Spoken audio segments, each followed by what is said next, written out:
تجھ سے ایک بچہ پیدا ہوگا جو مخنث ہوگا، نامرد ہوگا، بھاگ کر کے گھر آیا، وہی ساری باتیں جو امام نے کہا تھا سب ہوا، ویسے ہی بچہ پیدا ہوا، شاید یہ اسی کی اولاد ہے۔ صلوات پڑھے محمد و آل محمد۔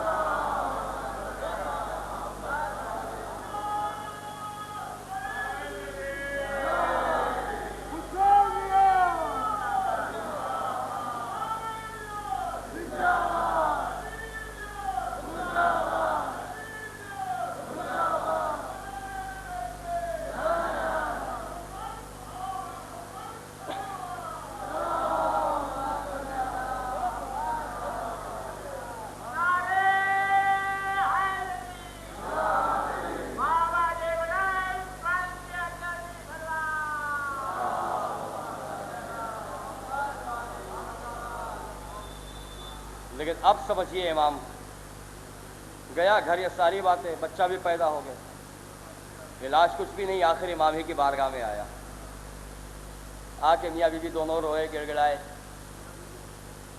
اب مولا نے دستے دعا بلند کی، اللہ کی بارگاہ میں دعا کے لیے ہاتھ بلند کیے، دعا کی، دونوں اپنی پہلی حالت پہ آ گئے۔ یہاں بس ایک بات عرض کرنا چاہتا ہوں، میرے امام نے کیا بتایا ہے؟ عزیزان محترم، دیکھیے امامت کیا ہے، سمجھیے امامت کیا ہے۔ پہلے مرحلے میں نہ دعا کی نہ کچھ کہا، صرف کن فیکون کا مرحلہ ہے۔ تو مردوں کے بیچ میں کہاں آ گئی؟ صاحب کن فیکون، یعنی ایک منزل پر امام نے اپنا اختیار دکھایا جو اللہ نے دیا ہے، دوسری منزل پر دعا کر کے ابدیت بتائی کہ بندہ سمجھنا، خدا نہ سمجھ لینا۔ صلوات پڑھے محمد و آل محمد۔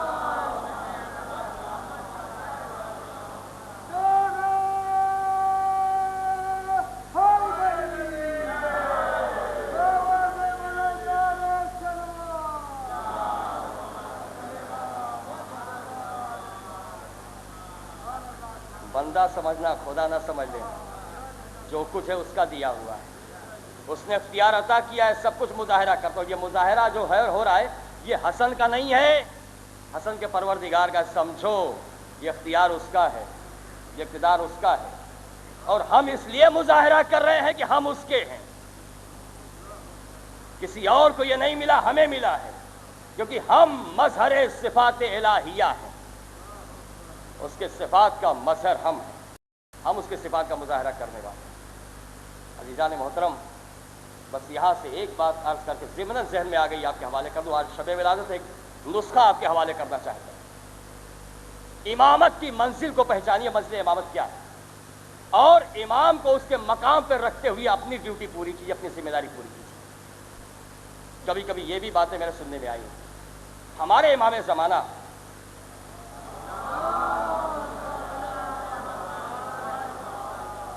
کے سلسلے میں ہماری ذمہ داریاں کیا ہے، ہمیں اسے پورا کرنا ہے، ہماری ڈیوٹی کیا ہے، امام نے کیا بتایا۔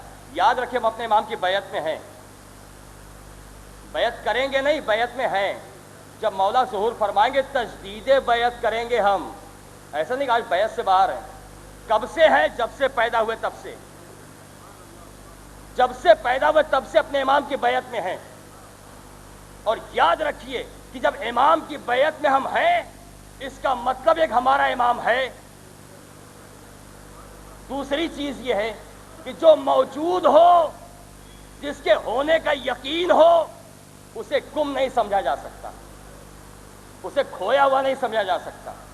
اگر کوئی یہ کہے کہ امام گم ہو گئے ہیں، معاذ اللہ کھو گئے، چلو ڈھونڈا جائے، تو ان کا امام گم ہوتا ہے جن کا ایمان نہیں ہوتا۔ ہمارا امام ہمارے دلوں کی گہرائیوں میں موجود ہے۔ جب ہم اپنے امام کو آواز دیتے اس یقین کے ساتھ کہ سن رہا ہے ہمارا امام، تو جو اتنا قریب ہو وہ گم نہیں ہوتا۔ ہمیں امام کو تلاش نہیں کرنا ہے، بلکہ جو امام نے ہمارے اوپر ذمہ داری عائد کی، ہمیں وہ کرنا۔ کیا؟ انتظار کرو، تلاش نہیں کرنا ہے۔ انتظار اسی لیے کرنا، وہ ہے حکم انتظار، اسی لیے ہے کہ وہ آئے گا، تو انتظار کرو۔ اب انتظار کے لیے ایسے نہیں بیٹھ کے انتظار کرو، نہیں، عہد پورا کرو۔ وہ کیا عہد ہے؟ وہ عہد، یہ دیکھیں بیعت کا مطلب کیا ہوتا ہے. ہم نے بیعت کی، اس کا مطلب ہماری جان ہمارا مال سب ہمارا نہیں، امام کا ہو گیا. ہماری جان کا مالک امام، ہمارے اموال کا مالک امام. اب عہد کی پابندی یہ ہے، انتظار کی شان یہ ہے کہ جو کچھ اپنے پاس ہے سب امام کی امانت سمجھو، اس کی رضا پر خرچ کرو. ہمیشہ اس کی رضا چاہیے. جان بچاؤ اس کی رضا پر، جان قربان کرو اس کی رضا پر. اپنی خواہش کے لیے نہ جان کو بچانا ہے اور نہ اپنی خواہش کے لیے جان کو دینا ہے. اموال خرچ کرو اس کی رضا پر، اس کی خوشنودی پر، اور مال بچاؤ اس کی رضا پر. یہ ہے عہد، اس کی پابندی کرتے رہو. اور وہ تب آئے گا جب حکم امام ہو، حکم خدا ہوگا. تلاش کرنے کی بات نہیں. ہمارا امام کہاں کھو گیا کہ ہم اسے تلاش کریں؟ کیا ہمارے دل میں ہمارا امام نہیں ہے؟ یہ جو ہم عریضہ بھیجتے کہ ہمارے امام کو پتہ ہمارے پاس نہیں ہے، کیا ایمان اتنا کمزور ہو گیا ہے؟ یہ ہمارا امام اتنے قریب ہے کہ وہ تو یہ کہہ رہا ہے کہ جو کچھ تم کر رہے ہو ہم سب دیکھ رہے ہیں، ہم تم سے غافل نہیں ہیں، ہم قریب ہیں تمہارے. اور سنیے حدیث رسول فرماتے ہیں کہ جب تلوار تمہارے گلے پہ آ جائے تو اپنے زمانے کے امام کو پکارو. کتنا قریب امام ہے سمجھیے حدیث رسول سے. جب تلوار گلے پہ آ جائے تو اپنے امام کو پکارو، وہ بچائے گا. یعنی وار ہوا، تلوار کے گلے پہ آنے میں کتنی دیر اور گلا کٹنے میں کتنی دیر ہے؟ تلوار کا وار ہوا، گلے پہ آ کے تلوار گلا کاٹ دے گی. اب رسول کہہ رہے تلوار گلے پہ آئے امام کو پکارو جو اتنا قریب ہے کہ لمحے میں تمہیں بچا لے. اسے تلاش کرنے کی ضرورت کیا ہے؟ صلوات پڑھے محمد و آل محمد.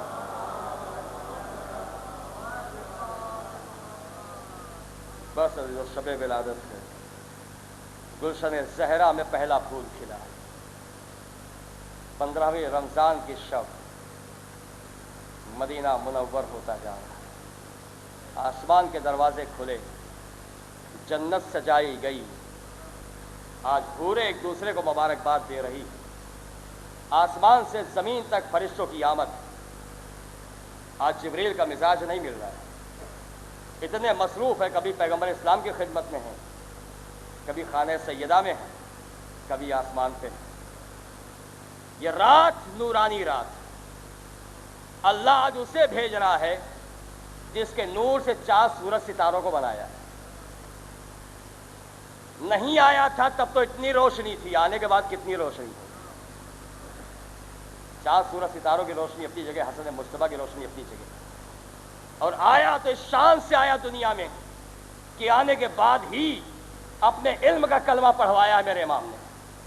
اور یہ بتایا کہ دیکھو ہمارے یہاں سنو سال کے قید نہیں ہوا کرتے، بس میں پیغمبر آراستہ ہے، حسن مصطفیٰ کا بچپنا ہے. ایک شخص آتا ہے، آگے کہتا ہے یا رسول اللہ مجھے کچھ سوال کرنے، کچھ مسئلے دریافت کرنے. آپ نے اشارہ فرمایا جاؤ میرے بیٹے سے پوچھو. خاموشی سے چلا گیا. ایک مرتبہ بھی نہیں کہا کہ آپ سے پوچھیں، آپ بتائیے بیٹے کے پاس کیوں بھیج رہے ہیں؟ معلوم آنے والا مرتبہ شناس ہے، جانتا ہے جس کے پاس بھیجا جا رہا ہوں وہ کوئی ایسا ویسا نہیں ہے. گیا، جا کے مسئلے پوچھے. امام نے سارے مسائل بتائے، سارے جواب دے دیے. پلٹ کے آیا رسول کی خدمت میں. مل گئے سارے جواب؟ ہاں مل گئے. مطمئن؟ کہا مطمئن. پلٹ کے جب جانے لگے رسول اسلام نے فرمایا صاحب سے جانتے یہ کون ہے؟ کہ یا رسول اللہ ہم نہیں جانتے. کہا یہ خضر ہے. یہ خضر ہے جو مسئلہ پوچھنے آئے تھے. اور خضر کو مسئلہ بتایا کس نے؟ رسول نے نہیں، امام حسن نے بتایا. مقام امام کیا ہے؟ یہ خضر وہ ہے جو موسیٰ کو پڑھائے. اولو العزم نبی کا استاد خضر، اور خضر کا استاد میرا مولا. بارگاہ حسن مصطفیٰ میں آ کر کے مسئلے دریافت کر کے بتا رہے ہیں کہ نبوت کی منزل اور ہے، امامت کی منزل اور ہے. دوسری چیز یہ کہ جب بچپنے میں یہ عالم ہے کہ شرعی مسائل کے جواب خضر کو دیے جا سکتے ہیں تو اس کا نانا بڑھاپے میں ہذیان میں کیسے مبتلا ہو جائے گا؟ یہ وہ حسن مصطفیٰ جس کی ولادت کی شب ہے. آئیے اس بارگاہ میں دعا کریں. آج کی رات اسی کو وسیلہ بنا کر کے، جس کے آنے سے یہ رات نورانی ہے، جس کے آنے سے ماہ رمضان میں اور 4 چاند لگے۔ خدایا یہ تمام مومنین آج اس بارگاہ میں جمع ہیں، سب سے پہلے ہم مبارکباد پیش کرتے ہیں اپنے تمام ائمہ کی خدمت میں، بالخصوص امام زمانہ علیہ السلام کی خدمت میں، اور اس کے بعد اب ہمیں دعا کرتے ہیں پروردگارہ تجھے حسن مجتبیٰ کا واسطہ ہے، محمد والے محمد علیہ السلام کا واسطہ ہے، پروردگارہ یہاں جتنے لوگ بیٹھے ہوئے ہیں ان کی جو بھی تمنا ہے، جو بھی آرزو ہے، جو بھی حاجت اسے پورا کر دے۔ خدایا تمام مومن و مومنات جو یہاں آباد ہیں ان کی تمام قلیل عبادت کثیر عبادت کو قبول فرما۔ معبود ہم سے عبادت میں جو بھی کمی ہو گئی ہو اسے دور فرما۔ خدایا ہمارے ناقص اعمال کو قبول فرما دے۔ پروردگارہ ہمیں محمد والے محمد کے نقش قدم پر چلنے کی توفیق عنایت فرما۔ جو اس دنیا سے رخصت ہو چکے ہمارے بزرگان ان سب کو جبار رحمت میں جگہ عنایت فرما۔ اگر ان پر ان کے اعمال کی بنا پہ کوئی سختی ہو تو آج کے شب کے صدقے میں محمد والے محمد کے صدقے میں اسے دور فرما دے۔ خدایا ہم آتے مومنین و مومنات کی مغفرت فرما۔ بہرحال تمام مومن و مومنات جہاں جہاں آباد ان سب کی جان و مال و عزت و آبرو کی حفاظت فرما۔ جو لوگ بیمار ہیں ان سب کو شفائے کامل واجل عطا فرما۔ جو لوگ مقروض ان کے قرض کو ادا فرما۔ جو پریشان حال ان کی پریشانیوں کو دور فرما۔ جو بے روزگار ہیں ان سب کو بسر روزگار کر۔ ربنا تقبل منا انک انت السمیع العلیم ان اللہ و ملائکتہ یصلون علی النبی یا ایھا الذین آمنوا صلوا علیہ وسلموا تسلیما۔